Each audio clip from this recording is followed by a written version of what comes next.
Bien, regresamos aquí a Corte de Caja Político, un gusto que nos sigan acompañando. Estamos analizando ahora la agenda nacional con Efraín Martínez. Y Efraín, bueno, de cara a todo esta, pues prácticamente ya temas electorales por todos lados, retomamos ahí el tema de la agenda y prácticamente nos vamos con el tema de el no de Dante Delgado a la posibilidad de una eventual alianza con el PRI, PAN y PRD de cara a lo que sería el 2024. Y esto a colación de muchos comentarios que se generaron después de lo que serían los resultados electorales de este domingo, donde pues de alguna u otra forma se demostró que, nuevamente que si no están unidos los partidos contra el partido dominante, que en este caso es Morena, pues las posibilidades electorales son muy bajas. Movimiento Ciudadano optó por prácticamente seguir solo en las 6 entidades en disputa, no tuvo quizás los mejores resultados electorales o los esperados quizás por ellos, casos definitivamente como el de Quintana Roo fueron decepcionantes para Movimiento Ciudadano, pero en ese sentido, a pesar de estas críticas, a pesar de, vamos a llamar, de los puentes que tiende el propio Alito Moreno y Marco Cortés, pues Dante Delgado dice por lo pronto, no nos interesa una alianza de cara al 2024. ¿Cuál es tu reflexión sobre ese tema?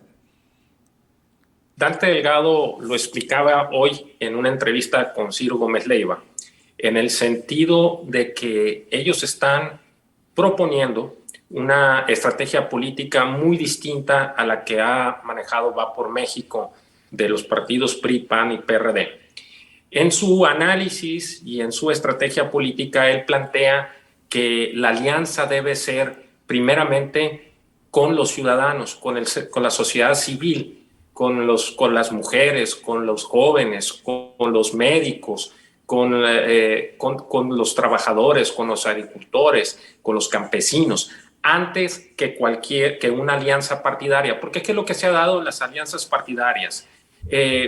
Son las cúpulas de los partidos los que toman las decisiones y resulta ser que muchos de esos militantes, y voy a citar de ejemplo Sonora, muchos de los panistas en la elección para gobernador en el 2021 ya estaban operando y trabajando para Morena. Lo mismo priistas que eran activistas de base también estaban trabajando ya para Morena. Es decir, la alianza PRI, PAN, PRD fue en las cúpulas, pero en la base electoral, en la militancia, muchos ya estaban en otro proyecto. Y es ahí a lo que se refiere Dante Delgado. Dante Delgado está hablando de que primero el proyecto, ¿sí? Y no una sumatoria, una sumatoria que hasta ahorita la coalición solamente ha funcionado para equilibrar y ser un contrapeso en el Congreso de la Unión, pero en las gubernaturas, cuando han hecho coalición, a excepción de unas cuantas, no han tenido éxito. Cito, por ejemplo, un caso relevante y que tuvo buenos números, buenos resultados, el caso de Durango. En el caso de Durango, pero fue multifactorial. Hubo una muy buena selección de candidato a la gobernatura en la coalición PRI-PAN-PRD, pero además se conjuntaron una serie de factores, variables, como se logró unificar y consolidar realmente a la alianza para trabajar en unidad de propósito y poder obtener buenos resultados. Y además otra serie de factores determinantes que sí permitieron obtener un resultado favorable, pero eso no se dio en otras entidades. Vimos como Oaxaca, por ejemplo, y el estado de Hidalgo, que fueron gobernaturas en las que llegaron durante el sexenio de Enrique Peña Nieto, prácticamente las entregaron, como hubo otras gobernaturas que vimos en el proceso electoral de 2021 como Sonora y Sinaloa, que fueron entregadas a Morena. De hecho, puedo decirte y citar que hay una alianza de facto entre PRI y Morena. Sí está el Primor, la marca PRI Morena, porque han entregado, Alito Moreno ha entregado prácticamente todas las gobernaturas desde que llegó a Morena.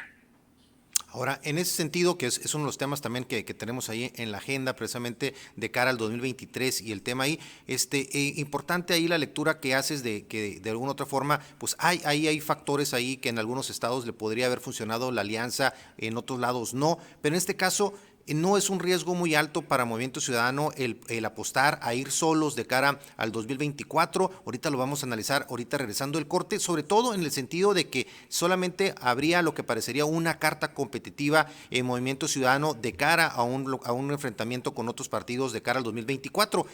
Corre demasiado riesgo Dante Delgado en el momento de decirle no a esta alianza. Vamos a analizarlo regresando a este corte. Estamos en Corte de Caja Político.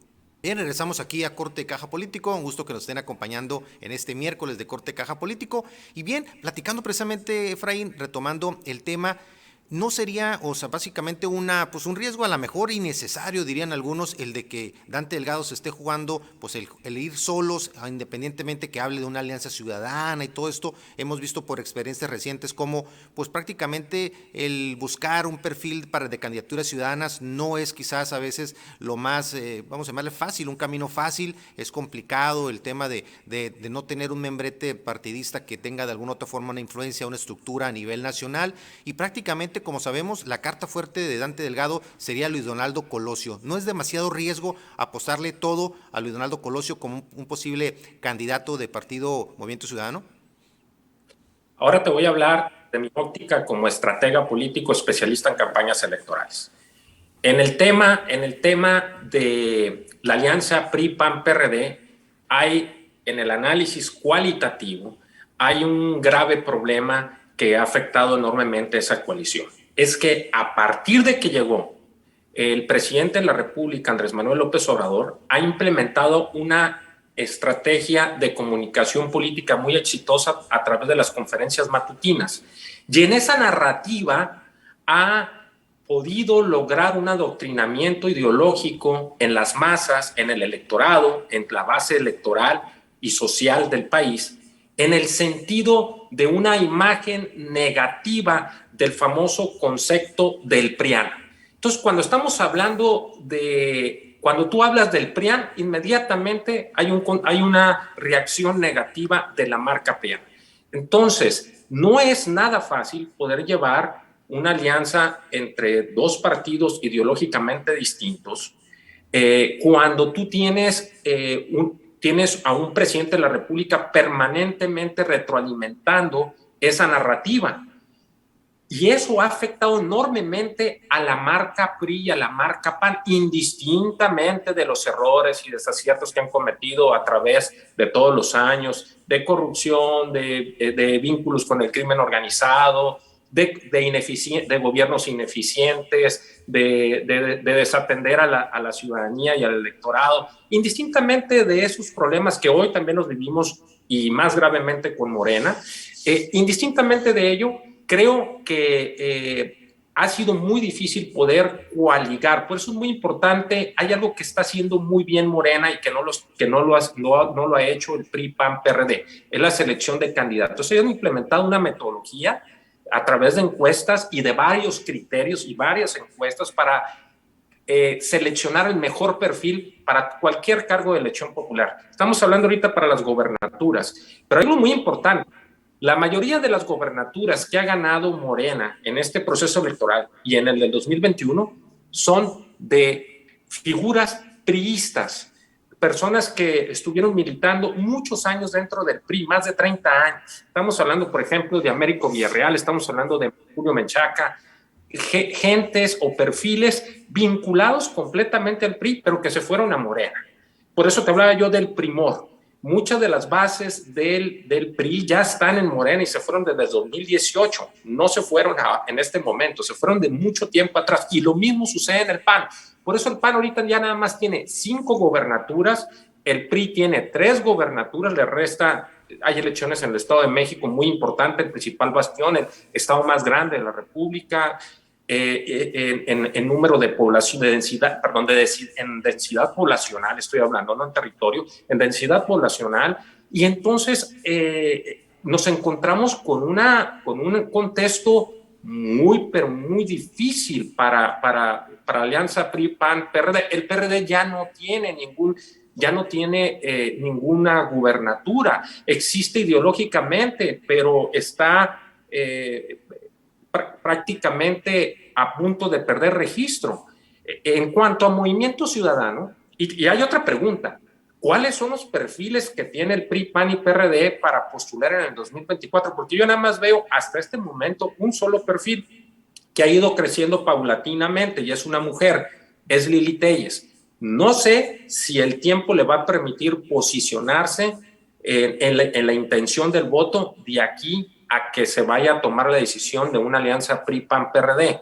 Pero, por ejemplo, el caso de Ricardo Anaya ha habido una persecución política por el aparato del Estado para debilitarlo rumbo al 2024. El caso es que se encuentra en el extranjero, pero afuera de ahí, yo no veo, está Enrique de la Madrid dentro del PRI, pero Enrique de la Madrid tiene desde mi punto de vista, dos debilidades muy grandes. Es hijo de un expresidente de la República que fue el principal precursor del neoliberalismo, fue cuando incursionan los tecnócratas en el país, y segundo, fue colaborador muy cercano y alto funcionario con Enrique Peña Nieto. Y eso no le va a permitir poder consolidar una oferta hacia la ciudadanía, a pesar de que es un perfil, desde mi punto de vista, una persona muy preparada, una persona con mucho conocimiento, una persona humilde y sencilla, pero esas dos grandes debilidades no le permiten. Entonces, el PRI, PAN y PRD en este momento no tiene un perfil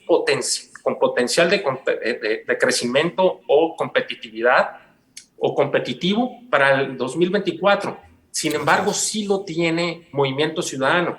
Y ahí es donde precisamente sería el riesgo de que teniendo un perfil, pero no teniendo el apoyo de estos tres partidos, si no correría pues prácticamente un riesgo a lo mejor demasiado elevado Movimiento Ciudadano. Pero si te parece, vamos a continuar analizando este tema, regresando a este corte. Estamos en Corte de Caja Político. Bien, regresamos aquí a Corte de Caja Político, un gusto que nos estén acompañando. Estamos analizando la agenda nacional de los temas políticos y de gobierno que sean de su interés, y estamos también aquí analizándolo junto a Efraín Martínez, analista político sobre estos temas. Efraín, para que cierres la idea en respecto al tema que hablamos de alianzas y los riesgos que podría enfrentar el no aprovechar esta sinergia de la alianza PRI-PAN-PRD, Movimiento Ciudadano, para poder apuntalar a proyectos como el de Donaldo Colosio. Cierra la idea para pasar al tema precisamente de lo que serían las lecturas, algunas de las otras lecturas que queda del caso Durango de cara al 2023 como una aduana donde el PRI podría perder los dos bastiones que le quedan en el Estado de México y en Coahuila. Adelante con tu cierre del tema de las alianzas y del potencial ahí de Movimiento Ciudadano. Quería responderte la pregunta que iniciaste. ¿Es riesgoso o no es riesgoso? En política todo es riesgoso. Claro. El éxito se construye en base a toma de decisiones y en base a riesgos. Voy a hacer un análisis comparativo y una analogía con el riesgo que tomó Andrés Manuel López Obrador antes del 2018. No tenía ninguna gobernatura Andrés Manuel López Obrador y ganó la presidencia de la República. Vicente Fox había casi alrededor más de 20 gobernaturas del PRI en aquel momento cuando Vicente Fox compitió y ganó la presidencia de la República. Es decir, la estructura territorial o las alianzas no necesariamente garantizan un triunfo electoral. Siempre he dicho que lo que hace ganar o perder a un candidato, a un partido político, es la estrategia política. En esta elección del 2024, la ciudadanía va a votar por la persona muy por encima del partido político. Y es el caso de Colosio, por eso, y Movimiento Ciudadano lo sabe muy bien. Colosio es una persona que genera, y ya lo hemos platicado en otros programas, genera y transmite emoción. Y eso es muy importante en una campaña política electoral. Ahora, como estratega político, procuro siempre ser muy flexible. Hay que analizar y hacer estudios profundos de opinión en diciembre del 2023, previo a que inicie el proceso electoral y que se registren las coaliciones, para ver qué te responde el electorado, qué te responde la ciudadanía, si es viable y factible una alianza entre PRI, PAN, PRD y MC. Si a esas fechas el PRI ya perdió el Estado de México, Coahuila, ya hay una serie de actores políticos del PRI que Andrés Manuel López Obrador los mandó a la cárcel, y del PAN también. Yo no sé qué tan viable o factible sea una alianza, qué tanto le aporte a Colosio, pero indistintamente de ello hay que evaluarlo. Sí, hay que ser flexibles, no rígidos desde mi punto de vista.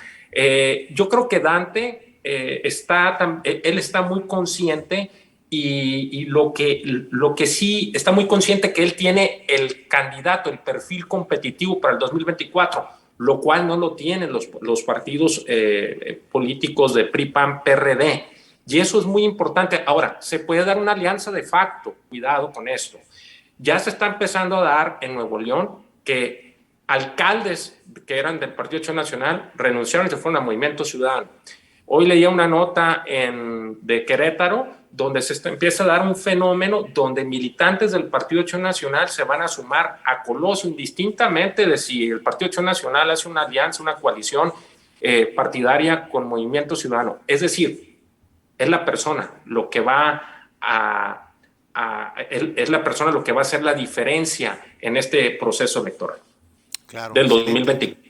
Excelente, de cara al 2024 y da mucho para el análisis este tema, también, como hemos anteriormente aquí comentado sobre el tema de Colosio también, pues muchos hablan de los riesgos de que él prácticamente se meta en esta aventura de cara al 2024, de que a lo mejor sería el momento de buscar la senaduría, consolidar su fortaleza en Nuevo León y buscarla quizás en el siguiente periodo presidencial, muchas dudas al respecto y en ese sentido también podría estar bajo esa óptica en el momento en el que él definiera no ser candidato por Movimiento Ciudadano, pues prácticamente Movimiento Ciudadano se quedaría prácticamente sin ningún perfil competitivo de cara al 2024, pues son muchas de las que serían las incógnitas de cara a lo que podría venir, como dice bien Efraín, pues todavía aparentemente faltan definiciones importantes, pero bueno, esto ya está caminando de manera importante, 24 meses en los que habrá noticias constantemente sobre estos temas. Pero ¿te parece, Efraín? Vamos rapidito a una pausa para cerrar con los temas de la agenda del día de hoy y analizar lo que serían las perspectivas de cara al 2023. Vamos a una pausa y regresamos a Corte de Caja Político. Bien, regresamos aquí en la recta final de Corte Caja Político de este miércoles. Me acompaña Efraín Martínez con el análisis de la agenda de los temas nacionales aquí en Corte de Caja. Efraín, y cerrando aquí la pinza con los temas de la agenda, hablábamos de algunas de las lecturas, tú lo mencionabas, algunas de ellas del caso Coahuila, del caso Durango, algunas de las lecturas de lo que fue tanto lo que hizo bien o lo que hizo mal, pues todos los partidos, lo que hicieron Morena, lo que hizo la coalición.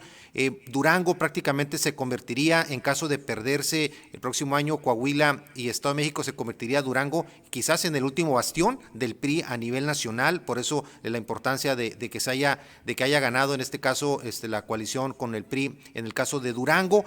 Y dentro de esas lecturas también de cara a la aduana del 2023, bueno, pues un perfil ahí de competencia electoral importante que se vendría en el Estado de México, que vendría en Coahuila, ahí hay la posibilidad de que esas dos plazas, esos dos estados los perdiera el PRI, y cuál sería prácticamente las lecturas de cara a esa aduana del 2024. ¿Cuál sería tu perspectiva hilando esos dos temas de aprendizaje del caso Durango y lo que vendría para el 2023 en Coahuila y el Estado de México?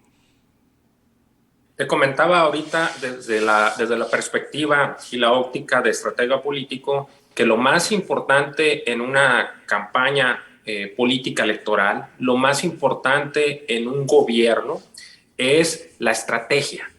Cuando no hay estrategia, vas sin rumbo y vas directamente al fracaso. Lo que sí identifiqué en el caso de éxito de Durango es, primero, el PRI-PAN-PRD seleccionaron un buen candidato. Era un perfil muy competitivo, un perfil con buena imagen con la ciudadanía, un perfil propositivo, un perfil que tenía contacto ciudadano y implementaron la estrategia de ir directamente con el electorado, de tener el contacto directo con el electorado y no quedarse en las oficinas o no quedarse en los eventos masivos, sino llevar a cabo una campaña muy directa con el ciudadano común, de a pie, caminando en las calles, caminando en las colonias, caminando en las comunidades rurales. Y eso además logró, por el propio liderazgo del candidato, logró que tanto el PRI, el PAN y el PRD estuvieran trabajando conjuntamente en unidad de propósito para sacar la elección. Además, algo importante, hasta donde tengo información, nunca se dio a conocer públicamente de que el gobernador de Durango estuviese entregando la gobernatura con antelación a Morena, situación que sí se presentó y se filtró en los medios de comunicación, y cualquier ciudadano común que lee las noticias nacionales identificó que en el caso de Oaxaca era muy claro, en el caso de Hidalgo también, en el caso de Quintana Roo también se dio lo mismo, por el pacto de impunidad y acuerdo que hubo entre Enrique Peña Nieto y Andrés Manuel López Obrador. Se encontraba la entrega de gubernaturas de aquellos que llegaron durante el mandato del 2012 al 2018, fueran del PRI y del PAN. Hay que recordar, por ejemplo, que Carlos Joaquín, en el caso de Quintana Roo, es hermano de Pedro Joaquín Caldwell, uno de los integrantes del gabinete de Enrique Peña Nieto. Entonces estamos viendo una entrega total de parte del PRI a Morena, y también de aquellos estados que llegaron por la alianza PAN-PRD, pero respaldados por Enrique Peña Nieto. Esa es una realidad. Entonces, ahí en el caso de Durango se conjuntó con Esteban Villegas una serie de factores, de circunstancias, de variables que fueron muy distintas a los demás estados de la República en este proceso electoral del 2022 y en comparación con el proceso electoral del 2021.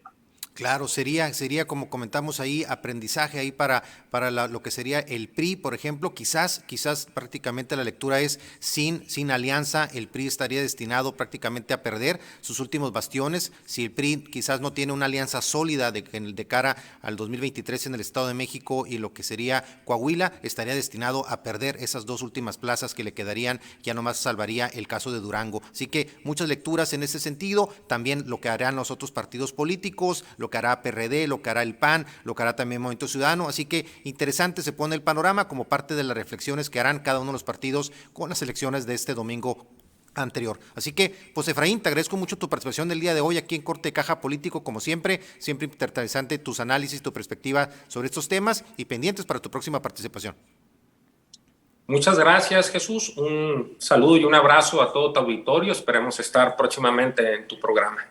Muchísimas gracias, Efraín, y muchísimas gracias a todos ustedes que hicieron el favor de su atención a este corte de Caja Político, como siempre deseándoles a todos ustedes lo mejor, a ustedes, sus familias, y a todos ustedes, como siempre, mucho éxito y adelante. Muchas gracias por su compañía.